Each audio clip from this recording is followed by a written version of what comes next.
नमस्कार प्रिय साथियों, स्वागत है आपका अपने RS education circle YouTube channel पर। साथियों, आज की इस क्लास में हम जीके का प्रैक्टिस सेट क्लास लेकर आए हैं जो यूपी पुलिस री एग्जाम्स के लिए बहुत ही इंपॉर्टेंट होने वाली है। साथियों, इस क्लास में हमने सभी क्वेश्चंस को सिलेक्ट किया है जो प्रीवियस ईयर एग्जाम्स में आ चुके हैं या आने वाले एग्जाम्स में ज़रूर पूछे जाएंगे। तो आप लोग इस सभी क्वेश्चंस को अच्छे से पढ़िएगा और क्लास को बिल्कुल स्किप मत कीजिएगा, जो आपके एग्जाम्स के लिए बहुत ही इंपॉर्टेंट होने वाली है। ठीक है, तो इसी के साथ बढ़ते हैं क्वेश्चन नंबर 1 की ओर।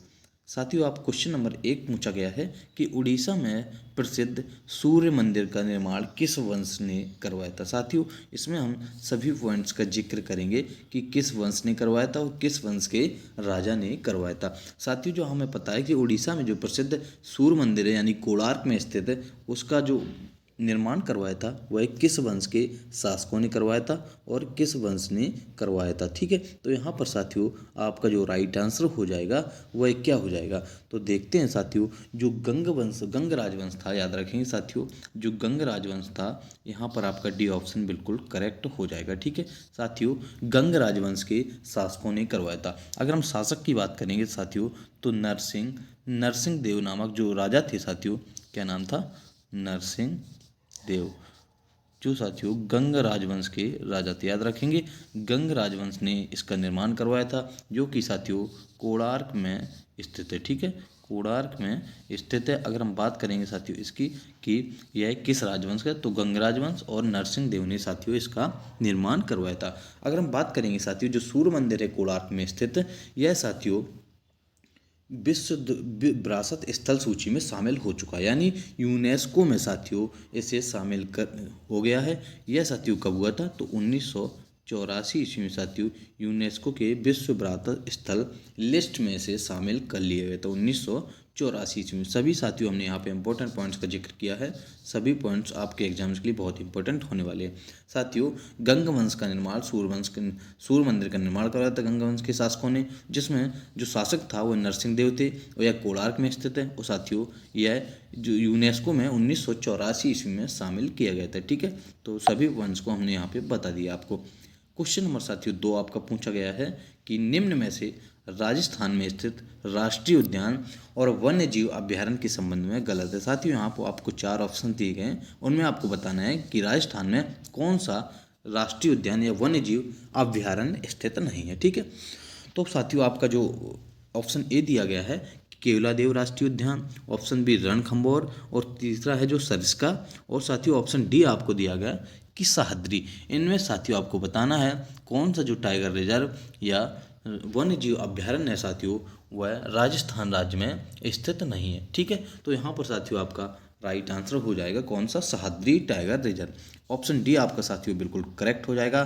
सह्याद्री जो टाइगर रिजर्व है वह राजस्थान में स्थित नहीं है, यानी महाराष्ट्र में स्थित है। ठीक है, याद रखेंगे साथियों, महाराष्ट्र में स्थित है सह्याद्री टाइगर रिजर्व। अगर हम बात करेंगे साथियों जो केवलादेव है वह राजस्थान के भरतपुर में स्थित है। ठीक है, याद रखेंगे कि राजस्थान के भरतपुर में स्थित है।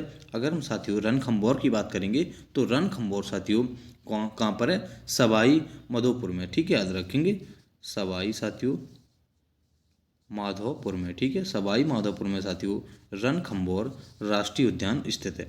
अगर हम सरिस्का की बात करेंगे तो सरिस्का साथियों है वह अलवर में स्थित है। ठीक है, याद रखेंगे अलवर में स्थित है। सभी पॉइंट्स को हमने यहाँ पे साथियों बता दिया है। जो सह्याद्री टाइगर रिजर्व है वह महाराष्ट्र राज्य में स्थित है, बल्कि सरिस्का और रणथंभौर जो केवलादेव है यह साथियों राजस्थान राज्य में स्थित है।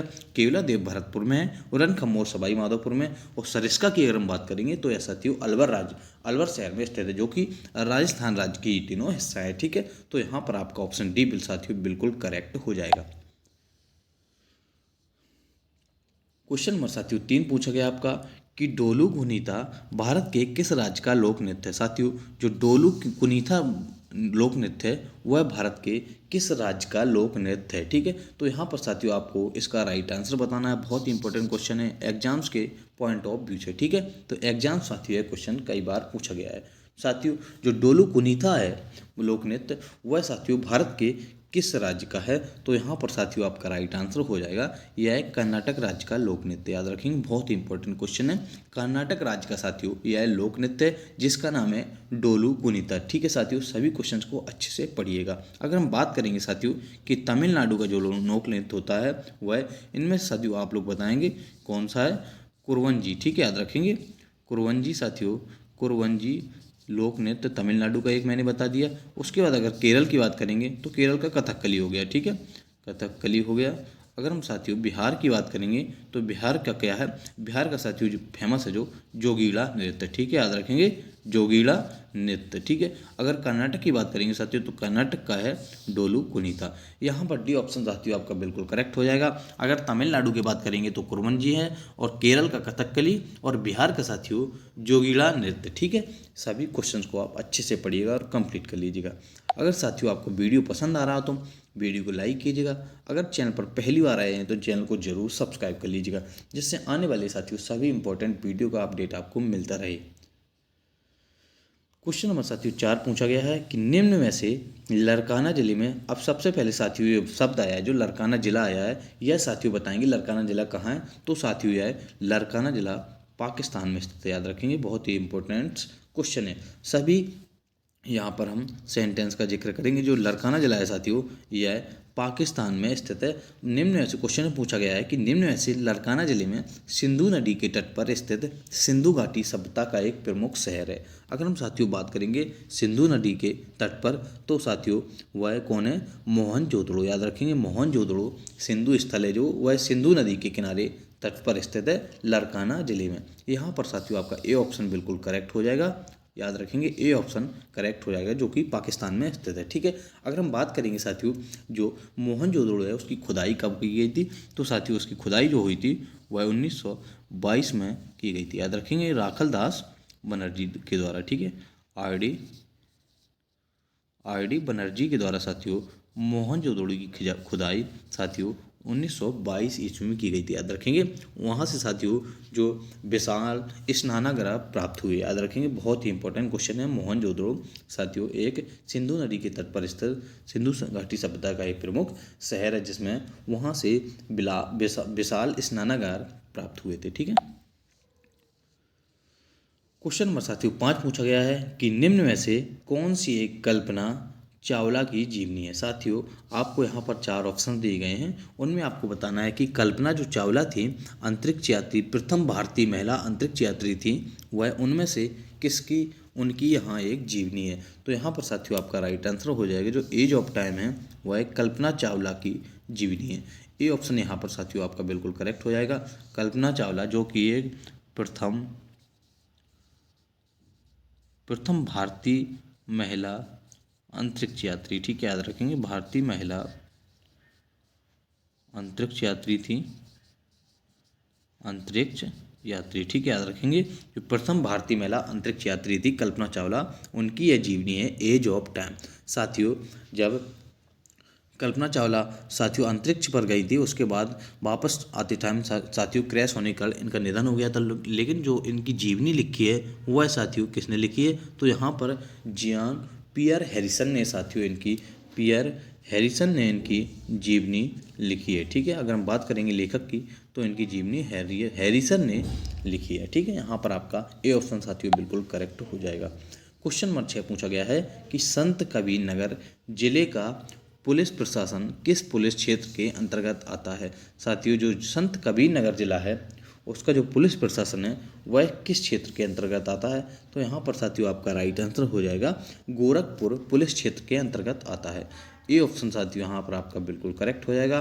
जो गोरखपुर पुलिस क्षेत्र है उसके अंतर्गत आता है जो संत कबीर नगर जिला है। ठीक है, याद रखेंगे। बढ़ते हैं क्वेश्चन नंबर 7 की ओर। क्वेश्चन नंबर साथियों 7 पूछा गया है कि कौन सा मौलिक अधिकार 14 वर्ष से कम उम्र के बच्चों को रोजगार पर प्रतिबंध लगाता है? साथियों जो मौलिक अधिकार है 14 वर्ष से कम उम्र के बच्चों को रोजगार पर प्रतिबंध लगाता है, यानी काम करने से प्रतिबंध लगाता है, तो यहाँ पर आपका राइट आंसर साथियों हो जाएगा शोषण के विरुद्ध अधिकार। ठीक है, याद रखेंगे शोषण के विरुद्ध अधिकार साथियों यह माना जाता है अगर 14 वर्ष से कम उम्र के बच्चों को अगर हम रोजगार पर लगाते हैं। तो यहाँ पर साथियों आपका सी ऑप्शन बिल्कुल करेक्ट हो जाएगा। ठीक है।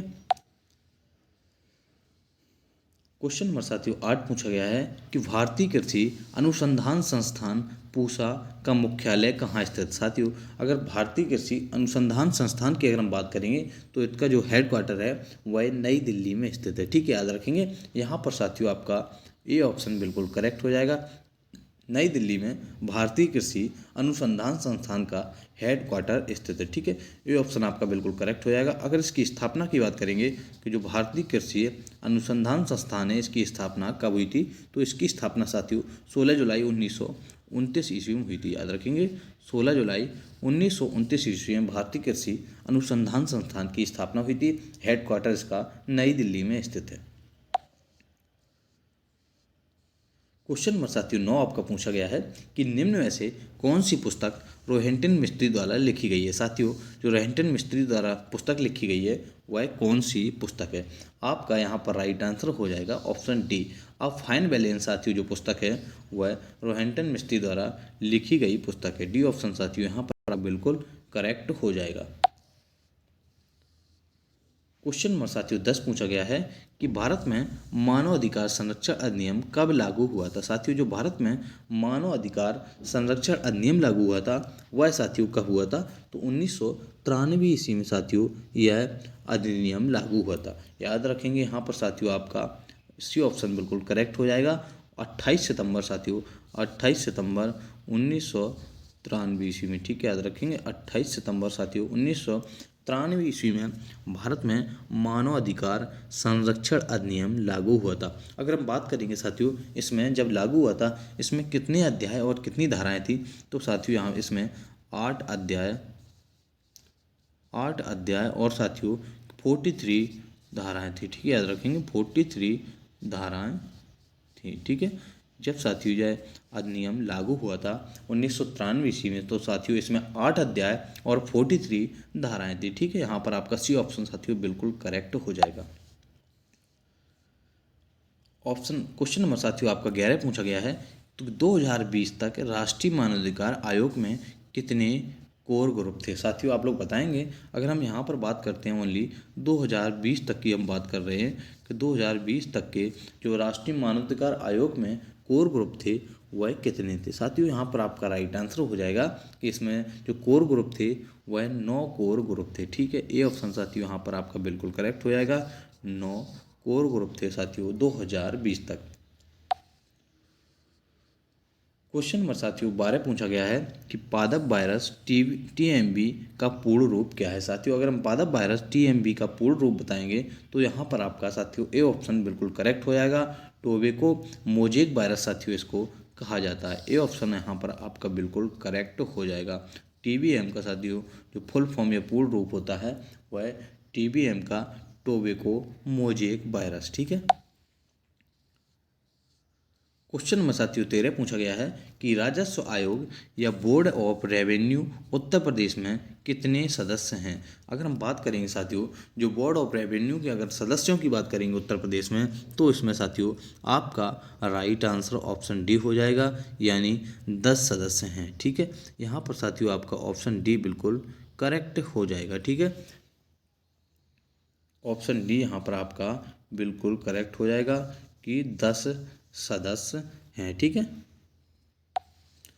क्वेश्चन नंबर 14 पूछा गया है कि म्यांमार में भारत का दूतावास निम्न में से किस स्थान पर है। साथियों अगर म्यांमार की बात करेंगे तो उसमें भारत का जो दूतावास है वह यांगून में है स्थित। ठीक है, याद रखेंगे ए ऑप्शन आपका बिल्कुल करेक्ट हो जाएगा।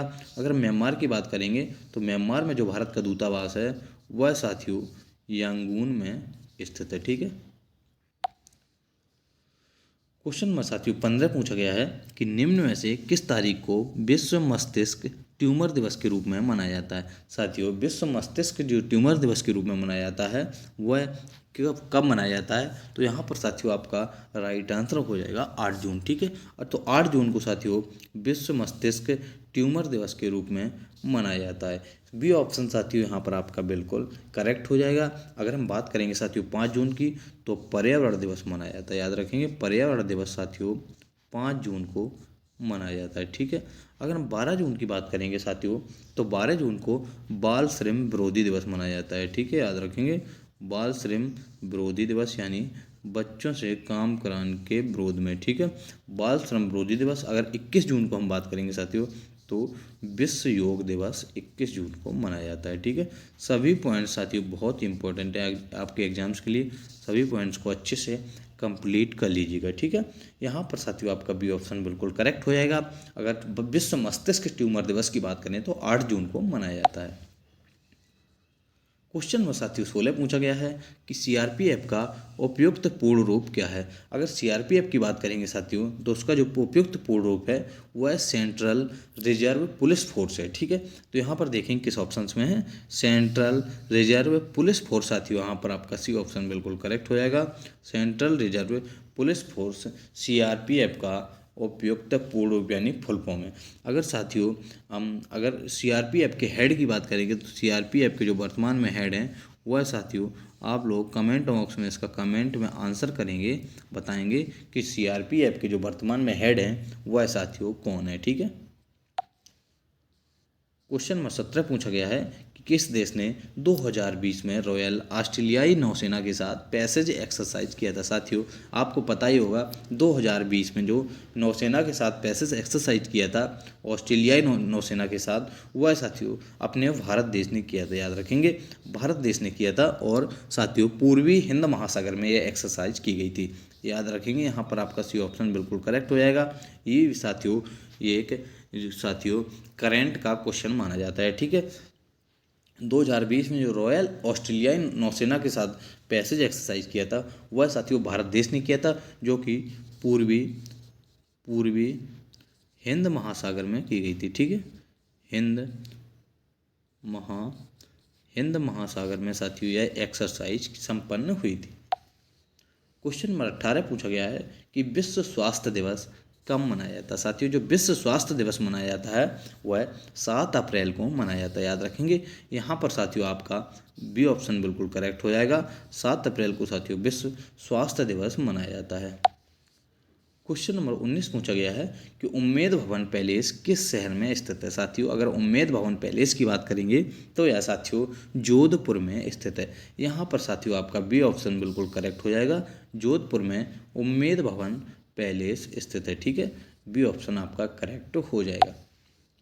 क्वेश्चन नंबर 20 पूछा गया साथियों कि लावड़ी किस भारतीय राज्य का प्रसिद्ध लोक नृत्य है। अगर हम लावड़ी की बात करेंगे साथियों तो यह महाराष्ट्र का लोक नृत्य। याद रखेंगे साथियों जो लावड़ी लोक नृत्य है वह महाराष्ट्र राज्य का लोक नृत्य है। ऑप्शन बी यहाँ पर आपका साथियों बिल्कुल करेक्ट हो जाएगा। अगर हम साथियों उत्तर प्रदेश के लोक नृत्यों की बात करेंगे तो इसमें उत्तर प्रदेश में जो आता है साथियों रासलीला आ गया, नौटंकी आ गया, कथक आ गया साथियों, चरकुला आ गया, ये कहाँ कई लोक नृत्य आ जाते हैं। ठीक है, अगर हम साथियों सिक्किम की बात करेंगे तो सिक्किम में साथियों कौन आ जाता है, चंबरुक आ जाता है। ठीक है, याद रखेंगे सिक्किम में आ जाता है जो वह चंबरुक आ जाता है। और तमिलनाडु की बात करेंगे तो कारगे नृत्य आ जाता है। ठीक है, कौन नृत्य आ जाता है, कारगे नृत्य तमिलनाडु में। साथियों आपको वीडियो अगर पसंद आई तो वीडियो को लाइक कीजिएगा, अगर चैनल पर पहली बार आए चैनल को जरूर सब्सक्राइब कर लीजिएगा जी। ठीक है, जिससे आने वाली साथियों सभी वीडियो का अपडेट आपको मिलता रहे। Thank you class.